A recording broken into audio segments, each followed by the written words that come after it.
Remember this moment?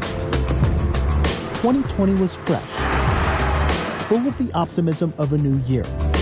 Optimism that quickly faded into uncertainty.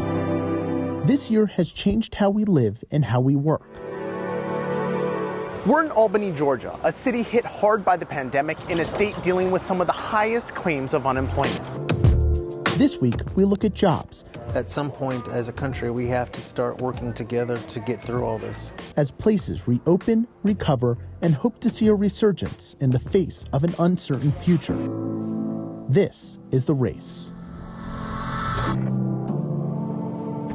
Welcome to The Race. I'm Dan Grossman. The U.S. economy looks almost nothing like it did before coronavirus. Unemployment is at a record high, businesses are struggling, and there is a shift in what type of jobs are open.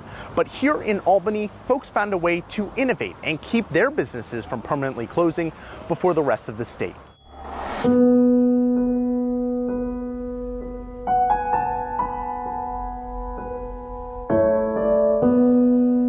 Similar to the words "just married" plastered on the back of a newlywed's car. Figured out how to stay open. These words are cause for celebration in Tim Underwood's restaurant. Yes. But his modest tone might not make it apparent, since, like countless other small businesses, there is still little stability. The fact that you can look around and see that I have customers is a positive. I'm still sitting at 60 tables instead of 95 tables. Most small towns would refer to their people as resilient. And you want it with... But in Albany, Georgia, the words Albany Strong carry a special meaning. In 2017, a string of tornadoes battered this city. In 2018, Hurricane Michael ripped through as a Category 3. And then, 2 months ago, the city of 75,000 emerged as Georgia's hotbed for COVID-19, as the county in which it is located recorded nearly 7 times as many cases per capita as the state's most populous county.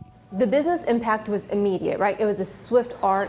The city's Chamber of Commerce CEO, Barbara Holmes, remembers it vividly. Our restaurants actually banded together. But more so, the response rather than the fear. You saw people really yearn for it back, recognize the significance of it, and find ways to support it. Long before the governor issued his first orders, more than 12 restaurants in town voluntarily shut their dining rooms and moved to takeout only, saving lives and jobs in the process. This was what we were going to have to do to survive quickly. Tim's was one of them. His business set a budgetary minimum of $12,000 in revenue per week to stay open. Week 1, he made $12,000 in 27. There's many of our staff that are still only working part-time hours, but they're still working part-time hours, and that's better than not able to work. Because of the effort, not a single one of Albany's stores has closed for good. Sure, workers are furloughed, but there is hope that at some point that work might come back. You know, it's inspiring and it's encouraging, but what I will say to that is that it's not surprising because this is who Albany is. Most towns would refer to their people as resilient, but in Albany, the word strong carries with it a different meaning. Unfortunately, in this nation, we're too polarized. We're here to help each other, and I think that's what gets lost in all this. And I think that's why, at least in Albany, when you see us coming out, I see a brighter future. People on unemployment have been getting a $600 weekly bonus as part of the CARES Act, but that is set to expire at the end of July. So we're looking at what's next for people who are still out of work. Congress approved the bonus, and it has a few options moving forward. It could extend the bonus, end it, or come up with a new way to boost benefits. A new report from the nonpartisan Congressional Budget Office could help steer leaders to their decision. It warns extending these bonuses could keep unemployment rates high, since some people are making more in benefits than they would if they were working. The June jobs report could be another factor in what happens next. The overall unemployment rate went down in May, but it actually went up for black workers. Our animator Nick Refuerzo explains how the pandemic is revealing some racial disparities. Months after COVID-19 forced an unprecedented global shutdown that set the stage for historic job losses, things are starting to go back to normal.